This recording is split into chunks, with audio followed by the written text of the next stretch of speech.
زنا کرنے والے جب میدان محشر میں آئیں گے تو ان کی شرمگاہوں کی بدبو کی وجہ سے پورا محشر جو ہے وہ تعفن کے اندر ڈوب جائے گا. بدبو اتنی خطرناک ہوگی, اہل محشر سوال کریں گے یہ بدبو کس چیز کی ہے؟ تو جواب دیا جائے گا یہ زانیوں کی اور بدکاری کرنے والوں کی بدبو ہے. آپ اندازہ کریں, اللہ کے رسول علیہ الصلوۃ والتسلیم فرماتے ہیں پورا محشر ان پہ لعنت کرے گا, فرشتے ان پہ لعنت کریں گے, اللہ ان پہ لعنت فرمائے گا. ذرا تصور تو کرے, 2 منٹ کی لذت کے لیے, چند لمحوں کی لذت کے لیے رسوائی کا عالم کیا ہے جس پر پورا میدان محشر لعنت کرے. وہ بدکار لوگ ہیں. اسی پر بس نہیں, اللہ کے سچے رسول صلی اللہ علیہ وآلہ وسلم ارشاد فرماتے ہیں پھر اللہ حکم دے گا. اس حدیث مبارکہ کا اگلا حصہ ہے, اللہ حکم دے گا حضرت مالک کو جو جہنم کے داروغہ ہیں, اللہ حکم دے گا ان کو جہنم کی آگ کی قمیص پہنائی جائے. اللہ اکبر. ذرا تصور تو کرو, وہ جوان جو گندی فلمیں دیکھ کر شادی سے پہلے, یا وہ بچیاں جو نادانی کی وجہ سے شادی سے پہلے اپنا سب کچھ لٹانے کی کوشش کرتے ہیں, میں ان سے گزارش کروں گا یہ کسی مولوی صاحب کا قول نہیں ہے, یہ مولا مصطفیٰ جان رحمت کا فرمان ہے. آج کل کے نوجوان بچے اور بچیاں کہتے ہیں یہ مولانا لوگ تو ڈراتے ہیں. میرے بچیوں, میرے بھائیوں, مولانا کے ڈرانے کی بات نہیں ہے, یہ مولا مصطفیٰ جان رحمت کی بات ہے. جن کی زبان کی شان یہ ہے, وہ زبان جس کو سب کن کی کنجی کہے, اس کی نافذ حکومت پہ لاکھوں سلام.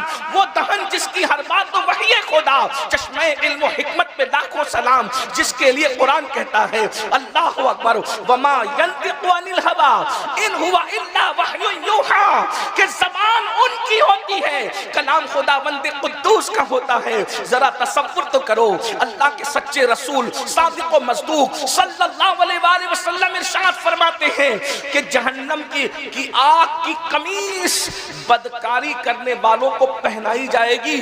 اور تفہیم کے لیے فرمایا اگر اس قمیص کو کسی پہاڑ پر رکھ دیا جائے تو پہاڑ پگھل جائے. بتاؤ جس آگ کی قمیص سے پتھر پگھل جائے, زنا کرنے والوں کے وجود پر کیا اثر پڑے گا, ان کی کیفیت کیا ہوگی. اسی پر بس نہیں, اللہ کے سچے رسول صادق و مصدوق صلی اللہ علیہ وآلہ وسلم مزید ارشاد فرماتے ہیں, اللہ فرمائے گا ان بدکاری کرنے والوں کی آنکھوں میں جہنم کی آگ کی سلاخیں پھیر دو اور ان کی آنکھ کے اندر جہنم کی آگ بھر دو. اللہ اکبر. ذرا تصور میں لائیں, مصطفیٰ جان رحمت کی شان رحمت للعالمین پہ قربان ہو جائیں. میرے آقا نے کس قدر تفصیل کے ساتھ بدکاری کرنے والوں کا عذاب بیان کر کے ہمیں آگاہ کر دیا کہ لذت کے لیے گناہ مت کرنا, لذت کے لیے گناہ مت کرنا, اپنے آپ کو برباد مت کرنا, اپنے آپ کو تباہ مت کرنا. ذرا تصور کرو میری قوم کے جوانوں, جو آنکھیں ننھا سا تنکا برداشت نہیں کر سکتی, جو آنکھیں دھواں برداشت نہیں کر سکتی, جو آنکھیں پیاز اگر کٹ رہی ہو تو پیاز کٹتے وقت جو ننھے ذرات ہماری آنکھوں میں جاتے ہیں, جب آنکھیں اس کو برداشت نہیں کر سکتی تو اللہ اکبر, یہ جہنم کی جو آگ ہے دنیا کی آگ سے 70 درجہ زیادہ گرم ہے. اللہ اکبر. جب جہنم کی آگ کی سلاخیں آنکھوں کے اندر ڈالی جائے گی اس وقت ہمارا کیا بنے گا. میرے آقا مزید ارشاد فرماتے ہیں ان بدکاری کرنے والوں کے ہاتھوں کو ان کی گردن سے جہنم کی زنجیروں سے باندھ دیا جائے گا, اور اس کے بعد اللہ اکبر وہ کہیں گے ہم پہ رحم کرو, ہم پہ رحم کرو. تو اس وقت فرشتے کہیں گے, حضرت مالک داروغہ جہنم کہیں گے او بدبختوں, بدکاری کرنے والوں, جب اللہ تم پر رحم نہیں کرتا تو ہم کون ہوتے تم پہ رحم کرنے والے. آج تمہاری بدکاری کی سزا یہی ہے. اس لیے یاد رکھنا میری قوم کے جوانوں, اچھی طرح یاد رکھنا, جب بھی نفس برگلائے, جب بھی نفس جرم کی طرف لے جائے, جب بھی نفس جو ہے اللہ اکبر بدکاری کی طرف لے جائے تو اس عذاب کو یاد کر لینا, اس گناہ کی سزا کو یاد کر لینا. اس لیے کہ اللہ بہت غیور ہے, وہ غیرت والا ہے, وہ بدکاری کو کبھی پسند نہیں کرتا. حتیٰ کہ اللہ نے نبی کے حرم میں کافر عورتوں کو تو داخل ہونے کی اجازت دی ہے, لیکن اللہ نے نبیوں کے حرم میں کسی بدکار عورت کو داخل ہونے کی اجازت نہیں دی ہے. بعض انبیاء کرام کی عورتیں کافر تو ہوئی ہیں لیکن کسی بھی نبی کی بیوی کبھی بدکار نہیں ہوئے ہیں. اسی لیے تو ہم کہتے ہیں جب اور انبیاء کی بیویاں بدکاری سے محفوظ رکھی گئی کفر کے باوجود، تو جسے سید الانبیاء بنا کر کے بھیجا گیا ہو اور پھر ایسی بیوی جس کے بستر پہ قرآن نازل ہوا ہو، اللہ تبارک و تعالیٰ نے ان کی کیسی حفاظت کی ہوگی. اس لیے عقیدے کا تحفظ بھی ضروری ہے. اللہ اکبر. تو یاد رکھیے جب تک کہ نکاح نہ ہو اللہ سے ڈرتے رہو، نگاہوں کی حفاظت کرتے رہو. یہاں نگاہ کی حفاظت کے بارے میں ایک حدیث یاد آئی. اللہ کے رسول علیہ السلام فرماتے ہیں آنکھیں بھی زنا کرتی ہے، آنکھیں بھی زنا کرتی ہے. صحابہ نے پوچھا حضور آنکھیں کیسے زنا کرتی ہے؟ فرمایا نامحرم عورتوں کو دیکھنا یہ آنکھوں کا زنا ہے.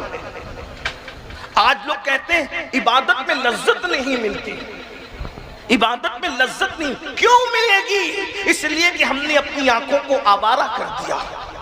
سید الطائف حضرت جنید بغدادی رضی اللہ تعالیٰ سے کسی نے کہا عبادت میں لذت نہیں ملتی. فرمایا شاید تو نے کسی زانی کی آنکھ میں جھانک لیا ہوگا، اسی لیے اللہ نے تجھ سے عبادت کی لذت کو چھین لیا. مجھے بتاؤ زانی کی آنکھوں میں جھانکو تو عبادت کی لذت چلی جائے. جس قوم کے نوجوان رات کے 3 بجے تک زنا کی فلمیں دیکھیں انہیں عبادت میں لذت کیسے مل سکتی ہے؟ عبادت میں سرور کیسے آ سکتا ہے؟ اور سنیے امام المتکلمین علامہ نقی علی خان علیہ رحمت و رضوان اپنی کتاب تفسیر علم نشرہ میں ایک حدیث نقل کرتے ہیں، بڑی خوبصورت حدیث ہے. اللہ کے سچے رسول صلی اللہ علیہ وآلہ وسلم نے فرمایا کہ جو جوان کسی خوبصورت عورت کو دیکھ کر نظر پڑنے سے پہلے یا نظر پڑ رہی ہو اس وقت تو یہ سوچے کہ اللہ مجھے دیکھ رہا ہے اور فوراً خدا کے خوف سے اپنی نگاہوں کو خوبصورت عورت دیکھنے سے بچا لے، اسی وقت اللہ اسے بے حساب جنت نعیم میں داخل کرنے کا وعدہ فرما لیتا ہے، فیصلہ فرما لیتا ہے. اس لیے نکاح کرنے سے پہلے اللہ سے ڈرتے رہو، یعنی پاک دامن رہو. دوسری بات نکاح کرتے وقت اللہ سے ڈرو. یعنی جب نکاح کر رہے ہو تو یہ تو کہتے ہو کہ نکاح سنت ہے، نکاح سنت ہے، نکاح تو سنت ہے، مگر نکاح کرتے وقت تو کون سی سنت پر عمل کر رہے ہو یہ بتاؤ. چاٹ بھنڈار کی پانی پوری یا برتھ ڈے گفٹ دینا ہو ضروری، اسکین ٹو پے اینڈ گن کرو رہے ہو یہ بتاؤ. ہم نے نکاح کرتے وقت تو اللہ کا خوف کہاں رکھا؟ مسلمان تو ہو گئے، عقیدہ اسلام کا قبول کر لیا، لیکن ابھی بھی تہذیب کلچر شادیوں کی رسومات مشرکین کے وہی باپ داداؤں کے طریقے پر ہے. کوئی ناچ رہا ہے، کوئی ڈی جے بجا رہا ہے، کوئی ڈھول بجا رہا ہے. پورا سال محنت کر کے رقم کما کر شادی کے موقع پر لاکھوں روپے ڈی جے اور ڈھول تاشوں کے نام پہ خرچ کرنے والوں. اور جب علماء منع کرتے ہیں تو کہتے ہیں وہ شادی کیسی ہوگی جس میں ڈھول نہیں ہوگا، جس میں ڈی جے نہیں ہوگا. ہم شادی کر رہے ہیں مولانا، میت نہیں اٹھا رہے ہیں. میں پوچھتا ہوں کیا رسول اللہ کے گھروں کی شادی میں بھی اس طرح کا کوئی ڈھول بجا تھا؟ کہ معاذ اللہ کبھی اس طرح کا کوئی ناچ گانا ہوا تھا؟ کبھی اس طریقے کی کوئی خرافات ہوئی تھی؟ مجھے بتاؤ تو صحیح. آخر ہم کون سی سنت پر عمل کر رہے ہیں؟ نکاح رسول اللہ کی سنت ہے، لیکن طریقہ کیا ہے؟ اور اچھی طرح سن لو، کان کھول کر سن لو. دولت کے نشے میں اللہ کے غضب کو چیلنج کرنے والوں یاد رکھنا اللہ بڑا غیور ہے. کسی کو اگر دینا جانتا ہے تو اللہ چھیننا بھی جانتا ہے. اگر اس کی حدوں کو توڑو گے، بھول گئے فرعون کا انجام، بھول گئے نمرود کا انجام، بھول گئے بخت نصر کا انجام، بھول گئے قارون کا انجام، بھول گئے شداد کا انجام. نہیں دیکھا دولت کے نشے میں جب یہ ڈوب گئے تھے قدرت نے ان کے ساتھ کیا کیا؟ اللہ اکبر. کسی کو دریا میں غرق کر دیا، کسی کو لنگڑے مچھر سے ہلاک کر دیا. ارے نہیں کسی کو دیکھتے، کم سے کم مغلوں کو دیکھ لو. مغلوں نے کچھ اچھا بھی کیا کچھ برا بھی کیا، لیکن جنہوں نے برا کیا ان کے انجام کیا ہوئے؟ اللہ اکبر. اس لیے کبھی دولت کے نشے میں خدا کے غضب کو چیلنج مت کرنا. آج اللہ اکبر جہاں دولت کی ریل پیل ہے وہاں پہلی بات تو اتنا ایسی دولت خرچ کی جاتی ہے کہ کون حساب لینے والا ہے؟ کمایا ہم نے ہے، خرچ ہم کریں گے.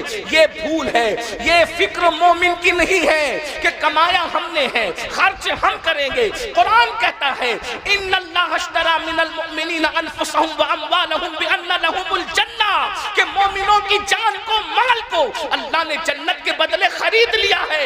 مال کمایا تم نے ہے مگر اللہ کے فضل کی وجہ سے۔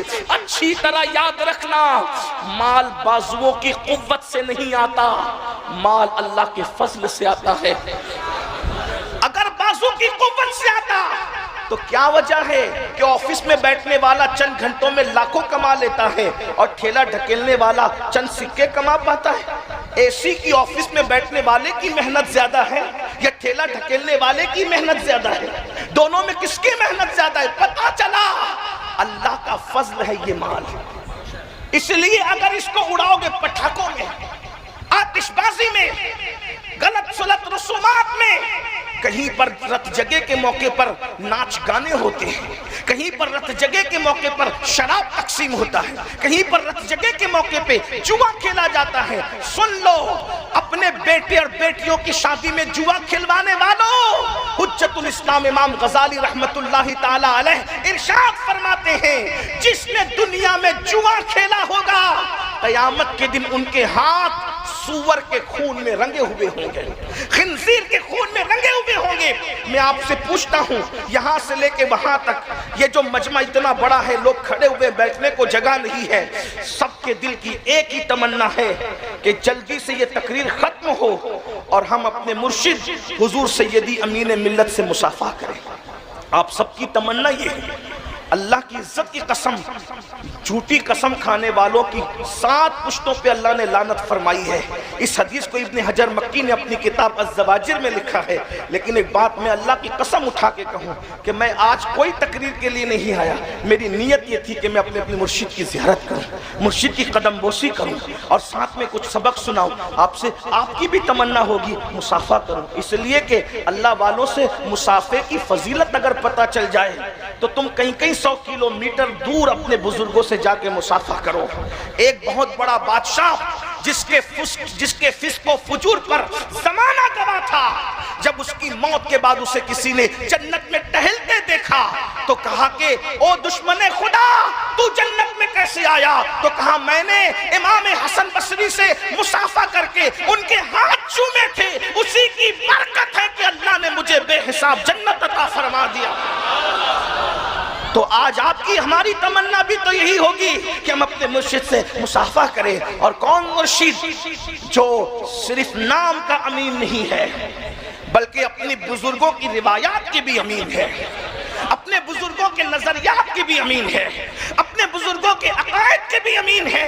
اگر ہم اللہ اکبر عقیدت میں نہیں بلکہ حقیقت میں کہہ رہے ہیں، حضور میر عبد الجلیل رحمت اللہ تعالی علیہ سے لے کر کے حضور امین ملت تک کے آپ چھان پھٹک کر کے دیکھیں کردار کی رانائیاں جو میر سید عبد الجلیل بالگرامی میں نظر آ رہی ہے، اگر آج اس کو اس کی عکس جمیل کو دیکھنا ہو تو ہمارے مرشد حضور سیدی امین ملت کے کردار کو دیکھ لیا جائے۔ چاہے عقیدے کا معاملہ ہو، چاہے شریعت پہ عمل کا معاملہ ہو، چاہے سنتوں پہ عمل کا معاملہ ہو۔ ایک بات میں آپ کو کہہ کر کے آگے بڑھ جاؤں، اللہ اکبر، دنیا کہتی ہے، مفکرین کہتے ہیں 3 طبقے کبھی کسی سے عقیدت نہیں کرتے، محبت تو کرتے مگر عقیدت نہیں کرتے۔ نمبر 1 میں ابھی بیان کروں گا آگے، بیوی شوہر سے محبت تو کرتی ہے عقیدت نہیں کرتی، بھائی اپنے بھائی سے محبت تو کرتا ہے عقیدت نہیں کرتا، اور دوست اپنے دوست سے محبت تو کرتا ہے عقیدت نہیں کرتا۔ یہ 3 طبقے عقیدت کے معاملے میں بڑے کمزور ہیں۔ لیکن اگر کسی کا بھائی کسی سے عقیدت کرے تو سمجھنا کہ وہ بندہ یکتائے زمانہ ہے، وہ بندہ فرد فرید ہے۔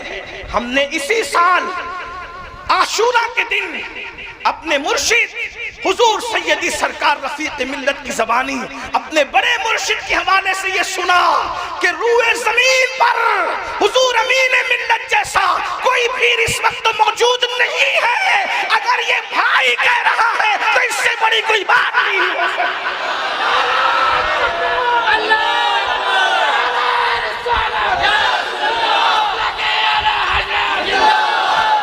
ورنہ